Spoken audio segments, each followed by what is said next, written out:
तो आज हम एक बड़े ही दिलचस्प सफर पर निकल रहे हैं। मलेशिया के प्राचीन सभ्यता, उसकी आध्यात्मिक विरासत। हाँ। और ये देखने की कोशिश करेंगे कि सनातन संस्कृति से इसके तार कहाँ और कैसे जुड़ते हैं। बिल्कुल। और देखिए, हमारे पास स्रोत भी कई तरह के हैं। पुरातत्व है, मानव शास्त्र, प्राचीन ग्रंथ, काफी कुछ है। सही। और हमारा मकसद क्या है? यही समझना कि मलेशिया के जो मूल विश्वास थे, फिर उन पर हिंदू बौद्ध असर कैसे पड़ा और बाद में जो बदलाव आए। साथ ही ये देखना कि सनातन परंपराओं से क्या मिलता जुलता है, कौन से साझे मानवीय मूल्य दिखते हैं। बिल्कुल। तो शुरू कहाँ से करें? एकदम शुरू से, प्रागैतिहासिक काल। हाँ, वहीं से करते हैं। मलेशिया का इतिहास तो मतलब बहुत ही पुराना है। पेराक की लेंगोंग घाटी। लिंगोंग घाटी, हाँ। वहां तो अफ्रीका के बाहर मानव बसाहट के सबसे पुराने सबूतों में से एक है। करीब 18 लाख साल पुराने औजार। सोचे।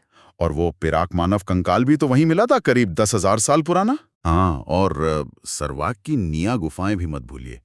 दक्षिण पूर्व एशिया के सबसे पुराने आधुनिक मानव अवशेष, लगभग 40,000 साल पुरानी खोपड़ी। बाप रे। तो ये आंकड़े एक तरह से मलेशिया में मानव इतिहास की गहराई बताते हैं। एक नींव रखते हैं आगे की संस्कृतियों के लिए। सही। अच्छा, अब आते हैं उन समानताओं पर जो मतलब वाकई चौंकाती हैं। पहली बात, प्रकृति और आत्माओं का सम्मान।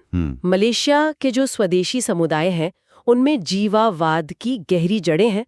वो मानते हैं कि पेड़, नदी, पहाड़, सब में आत्माएं हैं। हंतु कहते हैं, समांगत।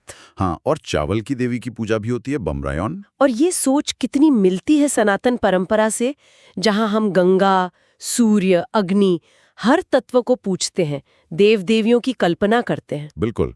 दोनों ही जगहों पर प्रकृति सिर्फ कोई चीज नहीं है, वो पवित्र है। हाँ। और इसी सम्मान का एक स्वाभाविक विस्तार उन तक भी जाता है जो हमसे पहले थे, पूर्वज। हाँ। हाँ, ये मलेशिया में भी बहुत महत्वपूर्ण लगता है। दफनाने की रस्में देखिए, शवों को खास मुद्रा में लिटाना, बड़े बड़े मर्तबानों में रखना। और वो लकड़ी के मृत्यु जहाज भी तो मिले हैं। हाँ, और स्थानीय संरक्षक आत्माएं जैसे दातुक केरामत, वो भी असल में पूर्वजों से ही जुड़े हैं ना। हाँ, बिल्कुल। और ये सीधे सीधे सनातन संस्कृति में जो पितरों का सम्मान है, श्राद्ध कर्म है, पिंडदान है, उनसे जुड़ता है। दोनों परंपराओं में ये मान्यता है कि पूर्वज सिर्फ याद करने के लिए नहीं है, वो जीवित लोगों के जीवन पर असर भी डालते हैं। वंश की निरंतरता का ये एक बहुत अहम पहलू है। अच्छा, तो ये तो हुई पूर्वजों की बात, लेकिन उनके बनाए पवित्र स्थानों का क्या? जैसे मलेशिया में वो महापाषाण हैं, बाटू हिडुप, जीवित पत्थर। हाँ। और गुफाओं को भी पवित्र मानते हैं। और केदाह की बुजंग घाटी के मंदिर, चंडी जिन्हें कहते हैं, वो तो कमाली है। बिल्कुल। 1100 ईस्वी के आसपास के, मतलब दक्षिण पूर्व एशिया की सबसे पुरानी ज्ञात मानव निर्मित संरचनाओं में से एक। और ये कहीं ना कहीं भारत के वास्तुशास्त्र वाले मंदिरों की याद दिलाते हैं। मेरू पर्वत जैसा ब्रह्मांडीय नक्शा। हाँ, वो समानता दिखती है। और जो बात खासतौर पर दिलचस्प है, वो है साझा प्रतीक, जैसे नाग। हाँ, नाग या ड्रैगन जैसे सर्प। और जीवन वृक्ष, ट्री ऑफ लाइफ, ये दोनों संस्कृतियों में गहरे अर्थों के साथ मौजूद हैं। ये महज संयोग नहीं लगते। नहीं, ये तो विचारों के आदान प्रदान का पक्का संकेत लगता है। बिल्कुल। अच्छा, और इलाज के तरीकों में भी कुछ है ऐसा? मलेशिया में बोमो होते हैं। हाँ, पारंपरिक चिकित्सक जो जड़ी बूटियों, जामू का इस्तेमाल करते हैं, तत्वों के संतुलन की बात करते हैं, गरम, ठंडा, और मंत्र भी पढ़ते हैं। मंतेरा। हाँ, मंतेरा। और ये शब्द खुद ही देखिए ना। अरे हाँ, ये तो संस्कृत के मंत्र जैसा ही है। बिल्कुल। तो ये दिखाता है कि विचारों का प्रभाव कितना गहरा था, चिकित्सा जैसी निजी प्रथाओं तक पहुंच गया था।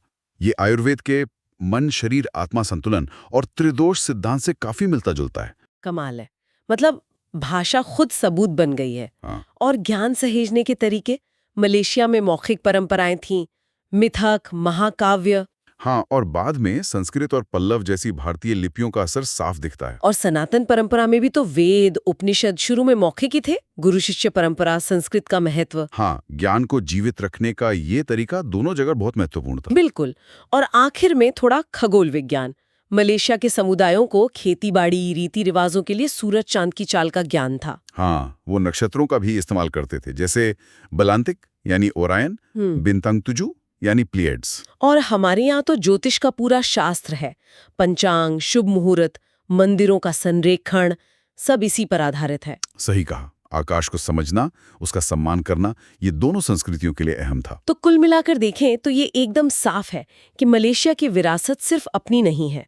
हजारों सालों के लेन देन और साझे मानवीय मूल्यों से ये सनातन संस्कृति से भी गहराई से जुड़ी हुई है। बिल्कुल, बाद में बेशक अब्राहमिक धर्मों का प्रभाव पड़ा, लेकिन वो पुरानी जड़ें इतनी गहरी थीं कि मिटी नहीं। उन्होंने खुद को ढाला। हाँ, उनका लचीलापन और अनुकूलन क्षमता साफ दिखती है। ये इतिहास की एक साझा यात्रा है एक तरह से। और श्रोताओं के लिए हम एक सवाल छोड़ जाते हैं। इन प्राचीन साझा जड़ों को पहचानना आज के दौर में एशिया में सांस्कृतिक पहचान और अलग-अलग संस्कृतियों के आपसी रिश्तों की हमारी समझ को किस तरह से नया आकार दे सकता है, सोचने वाली बात है। धन्यवाद।